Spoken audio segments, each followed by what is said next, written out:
Welcome. Would like to call the July 1st, 2019 meeting of the San Carlos Planning Commission to order. Our first action is to all stand and say the Pledge of Allegiance to the flag. Pledge allegiance to the flag of the United States of America and to the republic for which it stands, one nation, under God, indivisible, with liberty and justice for all.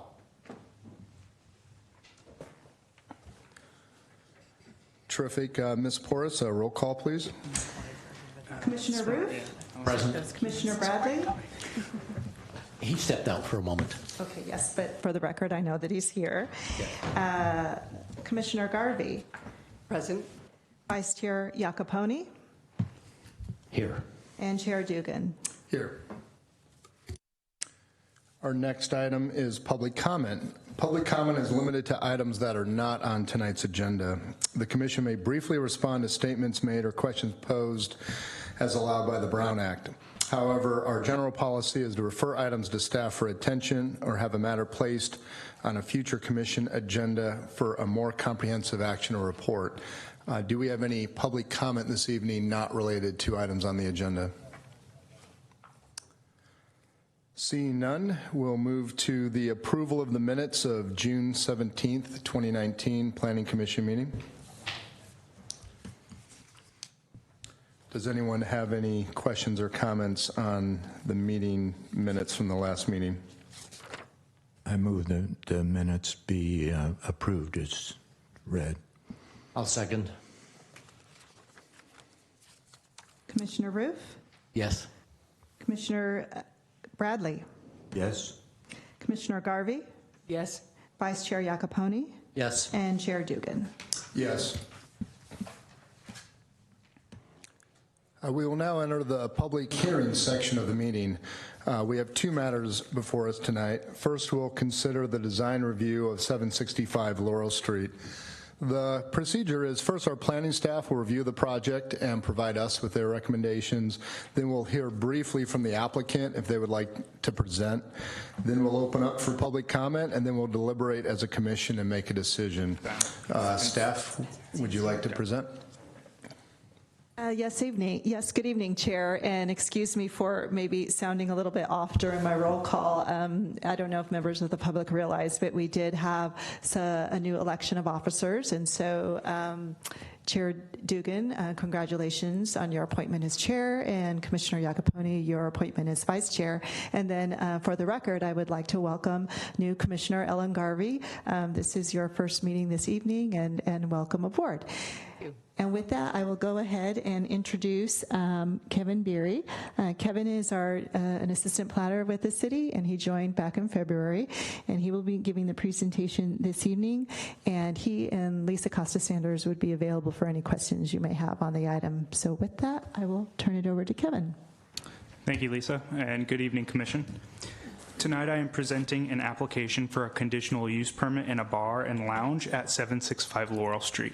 The applicant is also requesting design review approval for an addition to the existing building.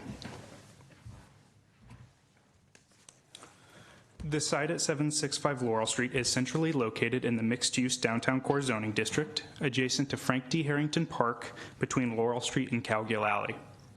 The land use designation is mixed use, medium density, according to the land use element of the general plan.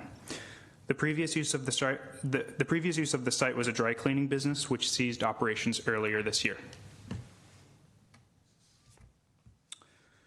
The applicant and owner of the property, Kevin Canfield, requests a conditional use permit for a bar and lounge that will feature live musical performances involving piano and live singing. Since the applicant is proposing to construct an addition to the building, design review approval is also required. The municipal code assigns design review authority to the Planning Commission for projects that also require a conditional use permit. The proposal consists of a 415 square foot addition to the existing building and minor structural changes to the front of the building along Laurel Street. A total of 2 parking spaces will remain on site located to the rear of the building. The purpose of the addition is to accommodate storage and office space, which is accessory to the bar and lounge area. The interior improvements will consist of about 1,000 square feet dedicated to the bar and to the bar and lounge area, and approximately 1,600 square feet of accessory uses, including office, storage, and restrooms. The renovated interior space will consist of a 6-inch high podium for musical performances, a 250 square foot service bar, and table and booth seating. The exterior improvements to the building include the construction of a new trash enclosure to the rear of the building and a new front facade as shown above. The facade features aluminum wood-clad bifold doors, a metal awning, and wood siding. Note that the sign shown here in the proposed facade view is conceptual in nature and is not subject to design review by the Planning Commission tonight. The applicant will be required to apply for separate staff-level design review for any new signage.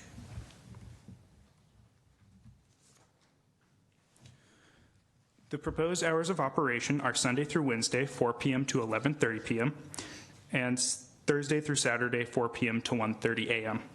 The applicant anticipates staff consisting of 1 to 2 bartenders, 1 barback, and 1 security guard on a nightly basis. The conditional use permit requires that windows, doors, and other exterior openings shall remain closed after 10 p.m. nightly in order to comply with the city's noise ordinance.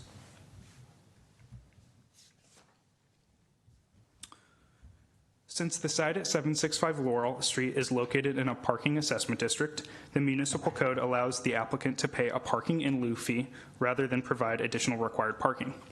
The applicant has decided to pay parking in lieu fees for 8 parking spaces due to both the proposed change in use and the removal of existing spaces due to the building addition.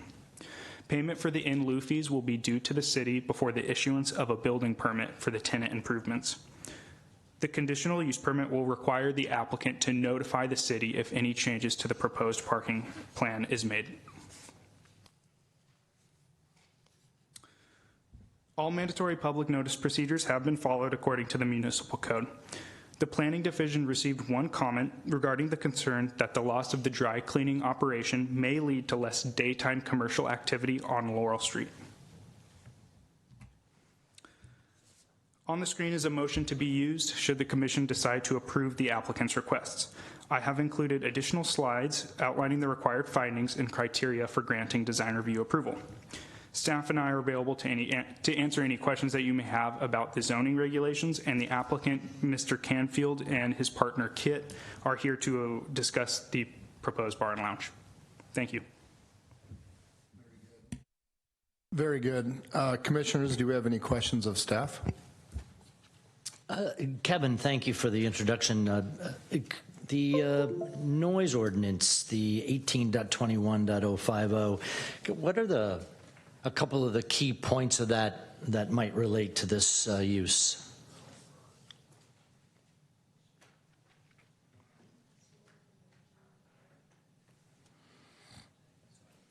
Just checking to see if Kevin, if he would prefer to answer that, but I think I can go ahead and step in here. But some of the key provisions in the noise ordinance are really outlined. I just want to get this off the screen. I didn't know that would happen.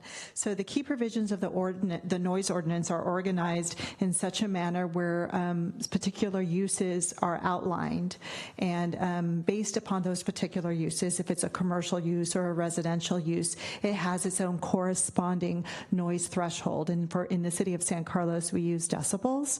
So in the residential area, it would have a lower threshold for decibels rather than commercial. And if you want the numerical figures for that, I could pull those up should the commission request those. And then, of course, the thresholds change based upon the time of day, daytime versus nighttime. And so the noise ordinance is an ordinance that's always in effect. It's not something that is triggered because of this application. Any particular use in the city, whether it's operating now or through a new construction or project, would be required to abide by the noise ordinance. And the way it's generally monitored is we take any kind of concerns or complaints they're basically delivered to the city on a complaint basis. So we would be able to investigate and do a noise reading on site.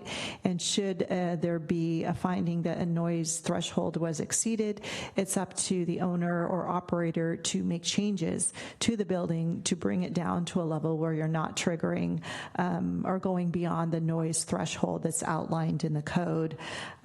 So I don't know if the applicant, maybe in their presentation, or would like to be able to respond to some of the measures that they may be taking in order to comply with any potential concerns or, about exceeding the noise threshold. But staff did include a condition of approval that all of the openings would need to be closed at 10 p.m. and beyond. And that's similar to a condition that we put in place for Savannah Jazz, which is another live entertainment operator that's further down on Laurel Street. Great. Thank you very much. I have a question. Could you clarify the number of parking spaces that would remain? I see 2 are being removed. Are there still some left? Yes, right now at the existing building, there are 4 tandem parking spaces located to the rear of the building. The building addition will lead to the removal of 2 of those parking spaces. So there are 2 left on site. Thank you. And what specifically drives the requirement for 8 spaces? Is that just the square footage of the business or the fact that it's live entertainment? So when a change in use results in an increase in 10% of the, when there's more than a 10% increase in the number of required spaces due to the proposed change in use, the applicant is required to provide additional parking spaces. Or if the property is in an assessment district, the applicant may choose to pay parking in lieu fees. So in this case, the required number of parking spaces for a bar was 13, and the number of parking spaces for the dry cleaning operation was 7, and that's the difference. The difference is 6 parking spaces that they need to provide or pay a parking in lieu fee for. I see a total of, and that 13 calculation, that's a bar at that square footage. Is that how it's determined? Okay. Correct. The requirement for bars is 1 space per 75 square feet of public area. Okay. And the requirement for retail, which dry cleaning operations are classified under, is 1 per 300 square feet of gross floor area.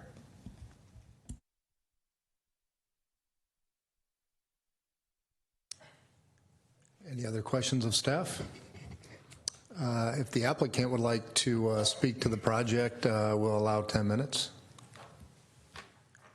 And through the chair, I believe the applicant has a presentation, so give me just maybe half a minute to bring up the presentation for the applicant. Sure thing.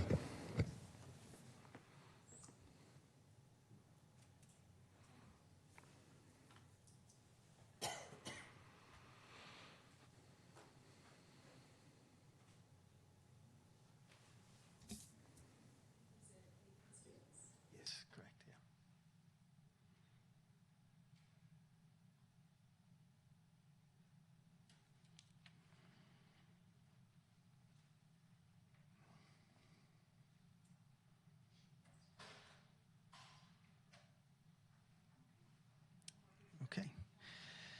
Good evening, Commissioners. Thank you for this opportunity to present the plans for our proposed business. Ms. Garvey, welcome to the board. You and I are going to share this date as our first official time on the Commission. Our plan is to bring a high-end style cocktail lounge to San Carlos.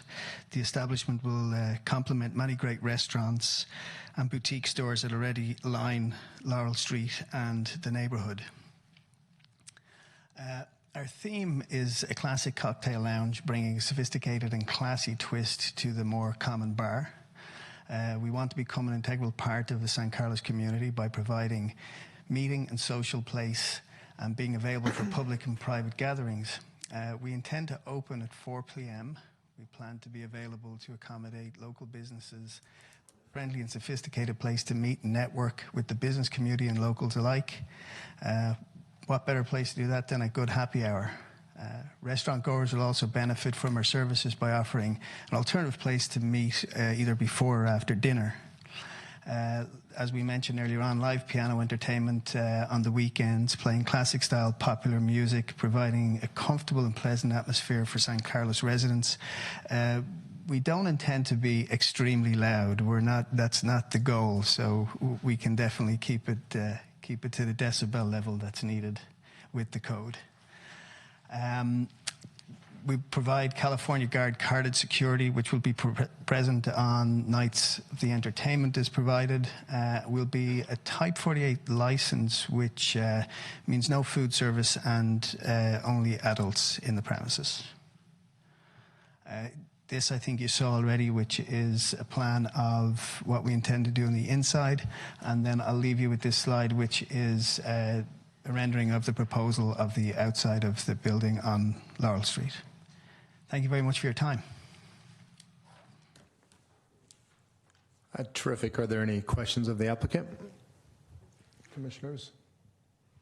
I would just ask, so this in lieu fee, $143,000. Are you going to lease this facility, or are you the owner of this facility? We're the owners of the facility. You own it. Okay. Yeah. Okay. Understood. Okay. That was my only question. All right. Yeah. Thank you. Just curious, do you have experience in this kind of a business before? It's an interesting idea. Yeah. So there's 4 people involved. Kevin, my partner that's here, and then we have 2 others. Kevin and his partner run a bar and lounge in San Mateo, and one of our other partners has 2 places in San Francisco, one which does some entertainment. And Kevin, actually, his place in San Mateo does entertainment. So yeah, we've experience. Right. Thank you. All right. And there's no food service per se, no meals, but there'll be some snacks or? The intention would be to have something available for people, cheeses, cold cuts, that kind of thing, if they wanted. Yeah. Thank you. All right. Do you currently have the license, or that's something yet to be applied for? That's something we have yet to apply for. I think this was our first step to make sure this is something that we can move forward with. Understood. Yeah. Any Great. other questions of the applicant? Great, thank you. Appreciate very that. much. Great. This is a public hearing, so we can hear from the public now. I do not have any speaker cards. Have any been turned in? Is there anyone here who would like to speak about this agenda item? Okay, hearing none, we can, I would entertain a motion to close public hearing on this matter. So moved. I'll second. Terrific. All in favor of closing the public hearing on this matter, say aye. Aye. Aye. Aye. Hearing all ayes, the public hearing is closed. We can now deliberate. Commissioners? I'll move that the Planning Commission grant approval for the request of a conditional use permit for a bar, lounge, and the design review approval for a net of 411 square feet addition to the front and rear of the existing single-story commercial building at number 765 Laurel Street. That's APN 050-154-150. Through the chair, before you call for the question, staff just noticed a typo in the conditional use permit we would like to clarify. So that's condition number 4. And it talks about the hours of operation. The second line, the applicant shall provide for at least 1 security guard, page 13, packet page 13. The applicant shall provide for at least 1 security guard nightly between the hours of 8 p.m. to closing. It should then continue to read when entertainment is present. I'll accept that. Thank you. Could I, before I respond or we respond to the motion, could I just check, are other businesses in San Carlos open this late?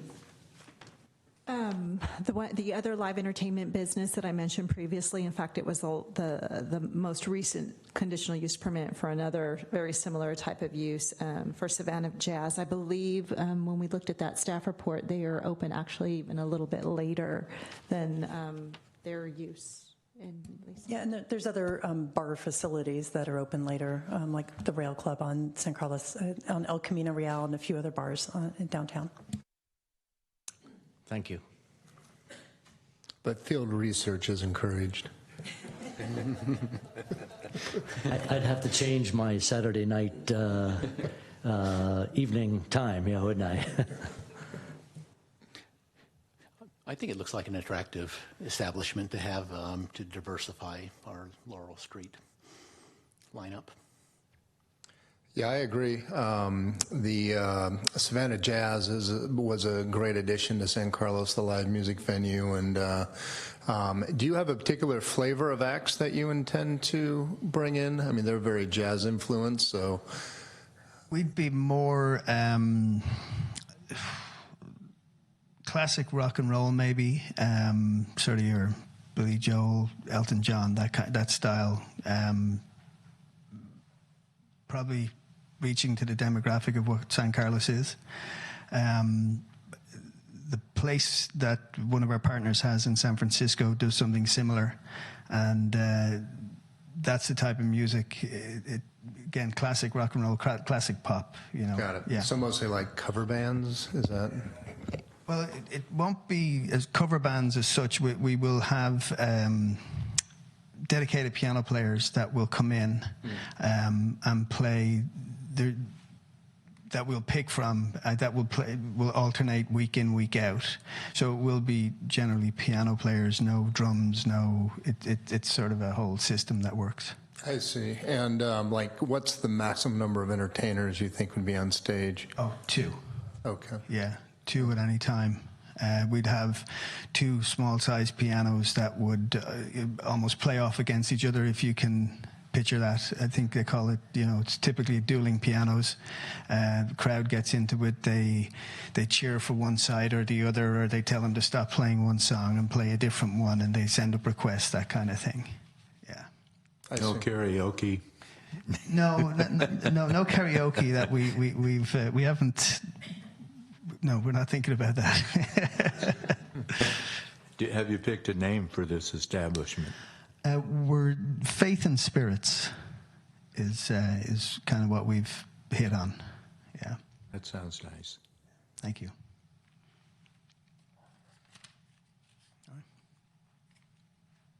Well, the motion was made, and I would like to second that motion. Terrific. The motion's been moved and seconded. Roll call, please. Commissioner Roof. Yes. Commissioner Bradley. Yes. Commissioner Garvey. Yes. Vice Chair Iacoponi. Yes. And Chair Dugan. Yes.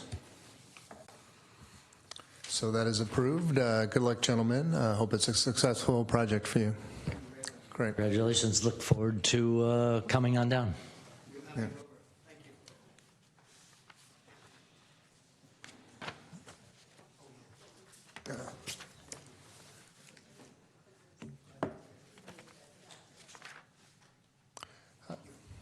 Thank you. Take care. All right, we'll move to the second item on our public hearing agenda this evening. Consideration of a resolution recommending the City Council amend Municipal Code Chapter 1816 referencing affordable housing. First, we'll hear from staff on this matter. Yes, good evening. I'd like to present Adam Aronson with our Economic Development and Housing Division. He will be making this presentation tonight. And maybe you can also introduce your legal counsel that you have with you as well, Adam. Thank you very much. Thank you, Lisa. Thank you, Commission. So also with me, Eric Phillips. He's been our legal counsel on this particular item, and he's going to come up and also help introduce some parts of the presentation. So, nope. There. Sorry about that. All right, so with the goal of producing more affordable housing in San Carlos, the City Council has directed staff to amend the city's affordable housing program.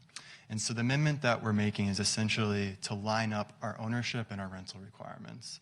As they currently stand, our ownership requirements require developments of 7 or more units to actually build units as part of the development. So 15% of the units have to be below market rate. Or if it's 2 to 6 units, they can have the option to pay an in lieu fee instead. For rental units, right now the requirement states that they just have the option to either pay the in lieu fee or alternatively choose to build 15% of the units at below market rate. And so what the proposed amendment does is it seeks to remove rental development in lieu fees as a compliance method and instead require that rental developments build below market rate units. And so this is what the amended requirements would look like. So you'll see that for the most part, they're pretty similar. For ownership developments of 7 or more units, it would still remain the same, 15% below market rate, and it's 10% at the moderate income level and 5% at the low income level. And then for rental developments of 7 or more units, we would also require 15% below market rate units, but it would be 10% at the very low income level and 5% at the low income level. And then they would also have the option to pay the in lieu fee if the development is 2 to 6 units. So while the amendments include the removal of affordable housing and lieu fees as an alternative for projects of 7 or more units, there are also still a few other alternative means that developers can use to be in compliance. So for example here, they could increase the total number of below market rate unit bedrooms. So that would say if they're required to build 5 one-bedroom units, they could perhaps propose building 4 two-bedroom units. They can also offer to provide a greater level of affordability. So rather than say 5 moderate income units, they could do 4 low income units. They can also propose to build the units off-site at a different location within the city. And if it's an ownership unit, they can choose that the below market rate units would be rental units instead of ownership units. So with that, I'm going to turn over to Eric Phillips, who's going to walk us through the legal framework of this.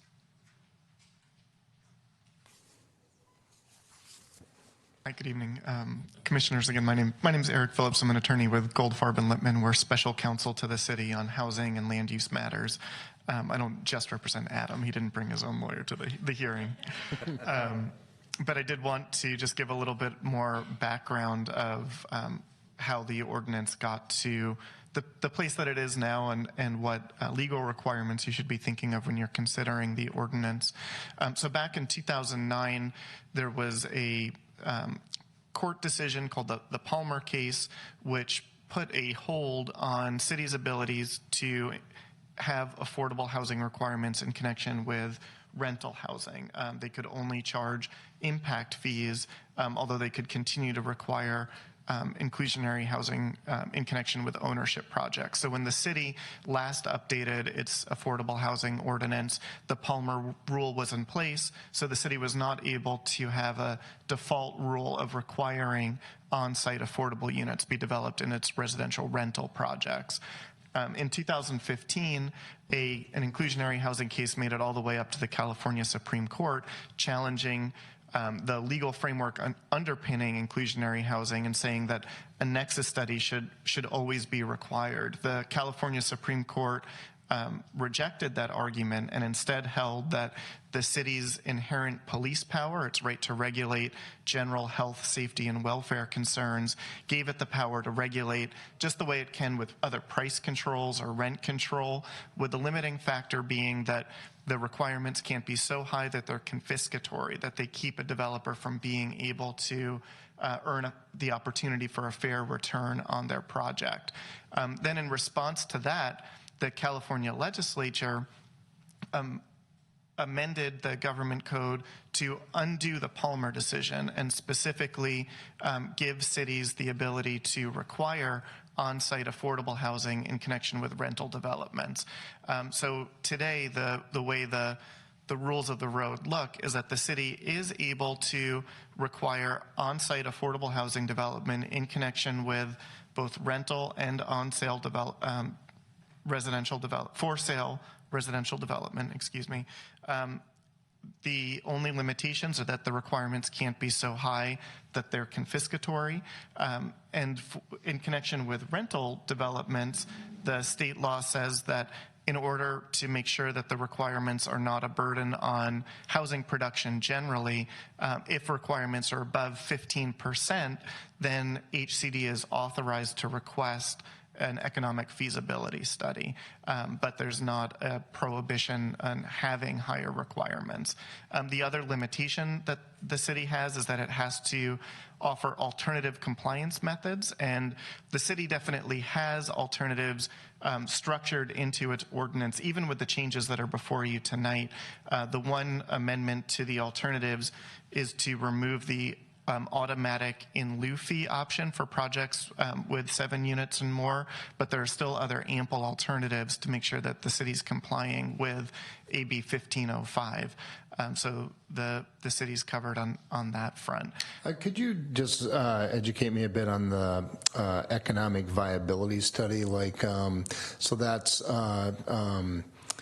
who requires that, and does that potentially grant relief for a developer on if it's not viable to build with affordable housing? I mean, how does that play out? Sure. So there's 2 options under the city's current framework. So the ordinance itself has a savings clause in the event that the requirements as applied to an individual project, if that would represent a taking of the property owner can, in connection with their application, present economic data and make their case and look for case-by-case relief. It's kind of like just an escape hatch for unusual facts and circumstances.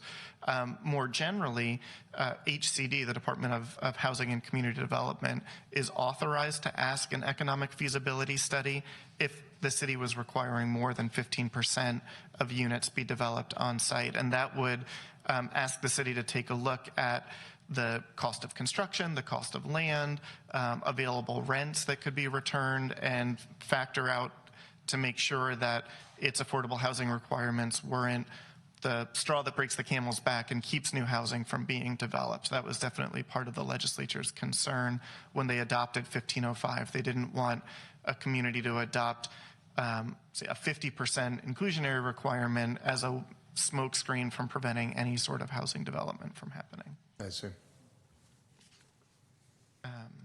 So I think those are the general parameters that we're working within. I'll be available for additional questions, but I'm going to pass it back to staff for discussion of next steps. So in terms of next steps for this item, so City Council plans to review and offer a first reading of the ordinance next week on July 8th. After that, there'll then be a second reading of the ordinance on August 26th. And then the new requirements, if it is approved, would go into effect 30 days after adoption, which would occur at that second reading. And so with that, we're available for any questions that you may have. I have some questions which kind of get at what the potential impact of this change could be. And so the first question is, what's the current proportion of projects which took advantage of the in lieu payment option? So in terms of apartment units, do you have a better idea of that than me, Lisa? In terms of, well, for sale, it's required right now, but for rental units, how many are taking advantage of the actual construction? Well, the in lieu provision applies to for sale units today. And you can either request to pay the in lieu fee or you could provide the units on site, right? For rental units. Right, and I'd like to know what the... So I'm aware of, for sale projects that are 7 or more, I'm aware of one project that has requested payment of in lieu fees rather than providing them on site. Wheeler Plaza did it through the development agreement process because the council at that time wanted those funds directed to another project. I don't have the statistics for rental though. The one ever... So it's a pretty small fraction, I guess. For the ownership units. For the ownership For units. rental units, most of them are currently using the in lieu fees and not building the units. See, okay. Right, probably the only exception to that would be the Transit Village, so they opted to provide some as an alternative of paying the fees. And correct me if I'm wrong, they decided to provide some on site. Yes, that's correct. I believe they ended up building 10% about there. This would have required them to build 15%. So the council's goal with this particular ordinance is to increase the units of housing that are produced. Full market rate. And the economic cost of in lieu versus providing units? Are they approximately on par? Yeah, so the cost of actually providing the units is to the city much less than if we were to go with in lieu fees. So I think the most latest estimates we've seen is to actually build one unit comes in an average around $600,000. Our unit comes in more, our in lieu fees come in at more between $100,000 and $200,000 for each unit. So it's a fairly big difference. That explains the low usage of that option.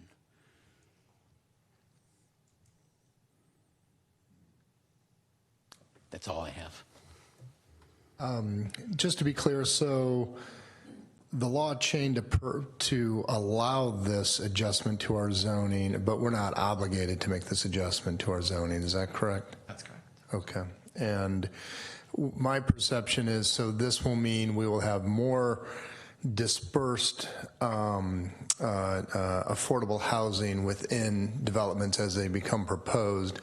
Is there a concern with staff that, we recently approved, what was that, like 800 Walnut or something like that, which is all affordable housing, and I believe that's what we did with a buildup of in lieu fees. So I guess, is there any concern on staff? Has it been analyzed or discussed? Will we no longer have that opportunity to sponsor 100% affordable projects given we won't be receiving these in lieu fees? So to complement those residential in lieu fees, we also have our commercial linkage fee program. And I think historically we've received a much greater amount of funds through those fees. And so those will still exist and still support those types of developments. And can you just explain that briefly? So, principally, so this would be like the hotel development or a big box. I mean, I can't imagine the bar we just reviewed is going to be kicking in that much money to this. But can you just explain that to me in a nutshell? So it applies to any new commercial development that's adding a certain amount of square footage. So for, let's say, retail and restaurant new developments, it's a fee of $5 per new square foot. For hotels, it's $10 per square foot. And then for office and industrial and R&D, it's $20 per square foot. So like the new Alexandria developments are offering $20 per square foot once they come in. I see. Yeah, that's substantial. And are those in lieu fees, those are specifically, that will be used for affordable housing? They go straight into the Housing Trust Fund. Okay. But similarly, there's an offsite provision ability as well for the commercial linkage fee. So they could choose to provide housing offsite rather than pay the fee. Oh, like so Alexandria could develop affordable housing instead of paying that fee? That's correct. Okay, interesting.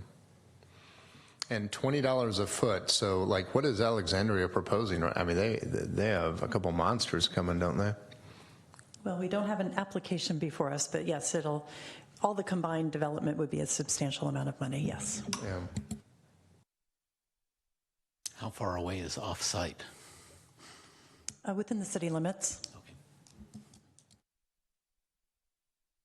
I think to note there's kind of another challenge with for sale condo development being affordable is those people kind of being able to, when you own a house, you're looking forward to the value going up and being able to move up and out of that home eventually. And that's kind of, the part of home ownership that I think a lot of people look forward to is the value increasing.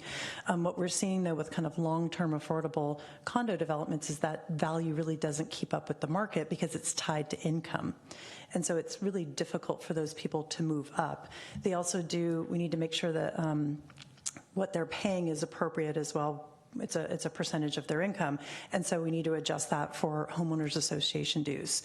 So it does make a little more sense on the rental component to have affordable units compared to the for sale component, just from a monetary standpoint. Does staff think that this change will add 5 units, rental units, or 20 rental units? What, like, if you had a projection over the next couple of years, what's going to be different? Yeah, I mean, it's just kind of rough estimates, I'd say at this point, but maybe 25% of our new multifamily developments are apartments and rentals. So I'm not sure how many we've developed in the last year, but that could be another 5, 10, 15 units over the next year that we wouldn't have otherwise. I mean, that sounds about right. I mean, we were always getting, people interested in what they can do with sites. And I think having this option available, ultimately would allow us to capture more below market rate units rather than just having it apply only to the ownership. I'm curious, in California, in the Bay Area, whatever frame of reference is appropriate, have other cities modified their zoning regulations similarly? And so, if so, assuming so, does this mirror that, map that, those changes? And second, has anybody decided, yeah, we like 15, but we really want 20, and have they gone out and done more than 15 in their ordinance? Yeah, I think maybe Eric might be able to speak to this better than me, but I know that some cities have done higher requirements. Sometimes I think they do 20%, but then have a higher minimum unit requirement. But maybe I'll let Eric speak to some of the other cities and what they're doing. Yeah, so since 2017 housing package, it has been a focus of cities to try and increase the on-site affordability production. It's very common for jurisdictions to be updating their ordinances, or some had them pre-Palmer and just had stopped enforcing them, and they've gone back to enforcing them. Part of that is because the rules around housing production have changed and the city is being held more accountable. So having on-site affordable units that the city can take credit for, there's more state incentive to do that than there had been previously. So there's a high interest in actually capturing produced units within jurisdictions. I'd say that the 15% safe harbor that's in the statute is the most common threshold, but there definitely is a lot of interest in communities on going above that. I have worked with other jurisdictions in the region where they will then do an economic feasibility study to see if their markets can support higher thresholds or deeper affordability. And in some cases they can, in some cases they can't. It depends very much on the local real estate factors at that point. And staff, do we know, did council choose 15% as I'll call it a safe harbor conclusion, or did they, was there some mathematics behind this? How did they think about it? So we actually conducted a nexus study when we were formulating our BMR ordinance, and that was the number that came out as being the most impactful while still not prohibiting development unnecessarily. And I should also clarify that later this year, we're going to be reviewing our broader BMR ordinance to see if that number is still appropriate and whether our income levels are appropriate as well. Thank you. Building on that, I think our BMR housing allocations from the state, we, like many cities, are behind on that. It sounds like this proposal helps us achieve that goal. Mm-hmm. That's correct. So like all cities in the state, we have what's called a regional housing needs allocation, the RHNA numbers. And so we have certain numbers that we have to meet during every 8-year period. Our period right now is 2015 to 2023. And so right now we are on track for our market rate allocation, but we're pretty far behind on our below market rate allocation. So making a change like this would help us to catch up on those numbers. And what's the implication if we don't make our allocation? Yeah, so there's Senate Bill 35 that put into effect that, so cities that aren't meeting their market rate allocation, if a development comes into town that's more than 10% affordable, it receives ministerial approval. So that would bypass public hearings and CEQA. For us, for not meeting our below market rate requirements, that means that any development that comes into town that's more than 50% affordable would get ministerial approval. I'm sorry, 50? Yes. Okay.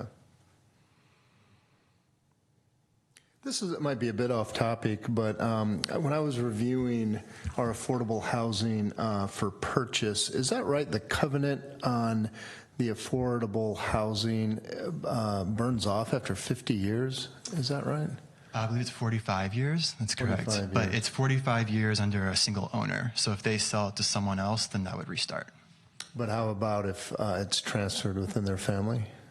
So if it's transferred within their family, we have to recertify the income. So if the new family member still meets the income requirements, they can stay in that same affordability, that period would apply to them. But if they don't meet the income requirements, then they would have to sell the unit. I see. They would have to sell it at that point. Okay. Back to someone that meets those And again, I apologize, it's a little off topic, but I just, 45 years is not a long time for real estate. How did we fall on that number? And it just strikes me that we'd want that to be 100 years. I mean, why would we ever want a unit to fall back to market once we've done all this work to make it below market? So there's a couple of layers to that answer. The first is tradition. When the state had been regulating through its redevelopment authorities, 45 years was very common regulatory period for affordability covenants. It also tracks with other ownership programs in state law. For example, the minimum requirements under state density bonus. Part of the underlying theory for why it's not a forever covenant is that it still can, even if it has the theoretical possibility to come off after 45 years, certain lenders will be more comfortable with that. It becomes a little bit easier for a homeowner to finance, even if it's not especially likely for that homeowner to stay in the unit for 45 years.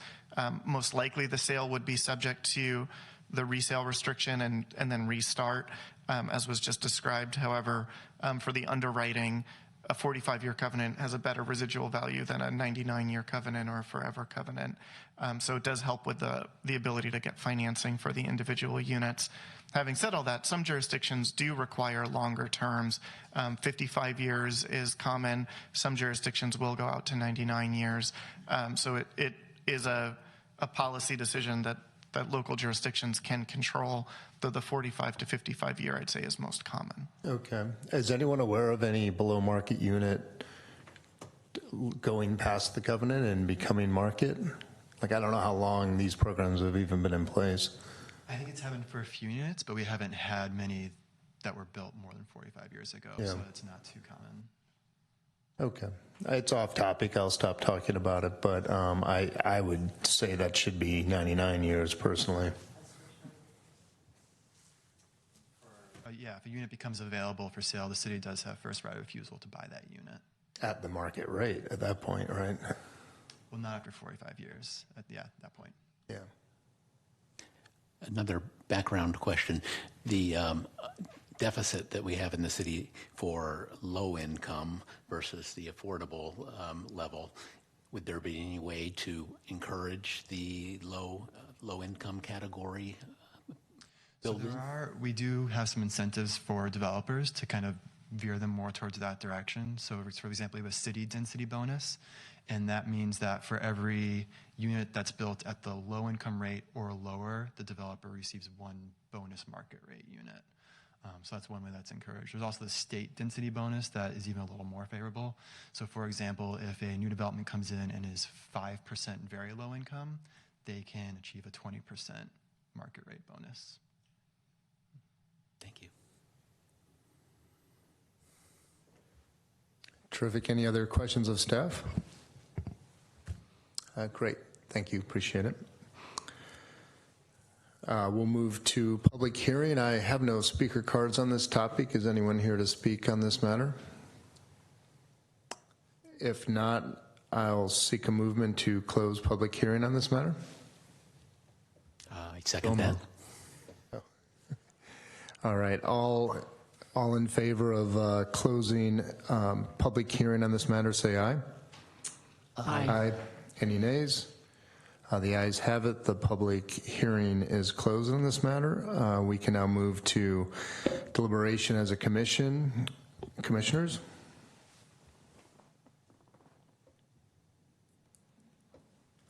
Seems like a step in the right direction. It's not a huge step in terms of it's not an aggressive step in terms of pushing the boundaries, but it seems like it's a middle of the road step that's appropriate. Interesting to hear that the city and council are going to look at the percentage for ownership and if assuming this passes, also the rental, whether it's 15 or 16 or 18 later on in the year. Well, if council were to select a higher percentage threshold, it would automatically apply, or we have to go back through and take action on both measures? Well, maybe I should let Adam speak, but it's my understanding that should council make those amendments, any amendments that would be made through this particular action that make its way to City Council after the commission this evening, they could package it all together and just make one amendment. That's correct, yes. Okay. It seems to me that meeting our below market rate housing is very, very important, and this takes us one step in that direction. Yeah, I agree with that. I would be concerned if we didn't also have those commercial in lieu fees. I think our flexibility as a city to do projects like that, was that 8 units, 10 units on Walnut, 100% affordable housing, that's something we will always, I think, want to do as a city. And I don't think this will disturb that. And I would say, although I like those developments that are 100%, if you actually look at the history of public housing, if you will, distributed programs are more successful. I mean, in my view, just on a policy basis, it's better to have more affordable units in market developments than it is to have 100% developments. I mean, you have, the history goes back to the public housing towers in Chicago and things like that. When you concentrate those type of units, you can have bad effects. So on that level, I think this is good because it will provide for more units in the developments distributed through the city.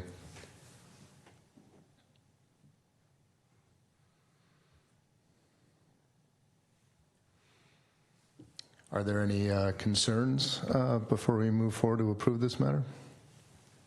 This is not a concern, but just a comment that I feel compelled to say.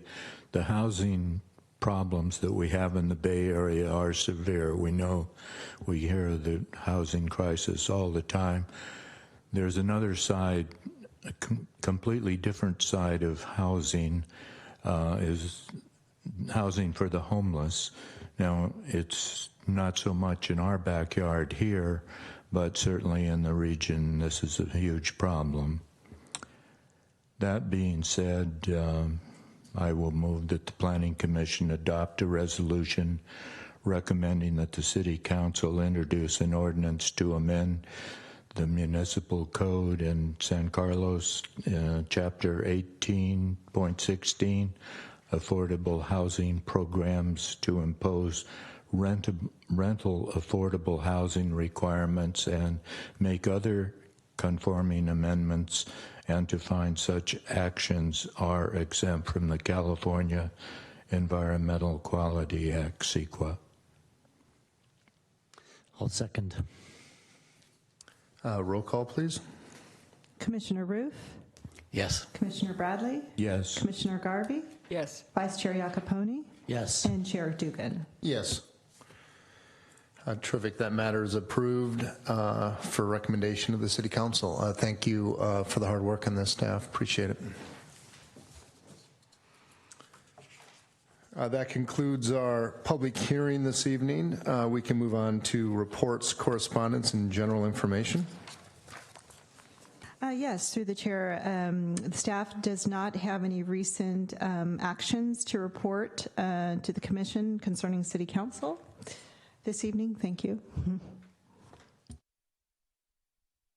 Oh, terrific. Then before we adjourn, I too would just like to welcome Ellen Garvey to the commission, and we're very happy to have you on board, and may this be 3 or 6 years of professional enrichment for you. Thank you. Thank you very much. I'm honored to be here, and I'm looking forward to working on the Planning Commission. The work of the commission is so very important, and I hope to be able to contribute in a meaningful way. Terrific. And excuse me, through the chair, just before you adjourn, I was only speaking on agenda item 7A, but before we did close, I just would also like to kind of jump to agenda item 7D, and then certainly if there's anything the commission would like to add before we close, we can do that as well. Just a friendly reminder, our next Planning Commission meeting is scheduled for Monday, July 15th. And we have 2 items on the agenda for you that evening. And then just an update on the status of the summer recess. Some of you may have seen an email that I sent out, but typically we like to be able to give the commission a summer recess with 2 meetings canceled during the month of August. But because of some projects that need to be heard, we try to work with applicants and come to a reasonable compromise. So this year we will be canceling only 1 meeting in August, and I did get a chance to poll most of you, and it looks like we're landing on keeping the August 5th or the first meeting in the month of August, and then canceling the second one August 19th. So I will go ahead and send out an email confirmation about that, but I'm also using this as opportunity for any of you that, you know, where that date doesn't work, you can let me know, follow up an email, but it looks like most of you will be able to attend a meeting on August 5th, so that's what staff will be aiming for. And then that's all I have for this evening. Thanks. Terrific. Thank you. Can you, can you say what are the 2 items on our next agenda? Sure. One of the items is actually an appeal. This is an appeal of staff's decision regarding a property's eligibility for the city's Hillside Overlay District. That's at 2520 Melody. And then I believe we also have 1091 Industrial, which Lisa Costa-Sanders will be presenting. And Sure. So that 1091 Industrial was approved with a planned development for the hotel site. That developer decided not to proceed. The property is sold, and the new owner would like to rescind it back to the GCI, the General Commercial Industrial designation.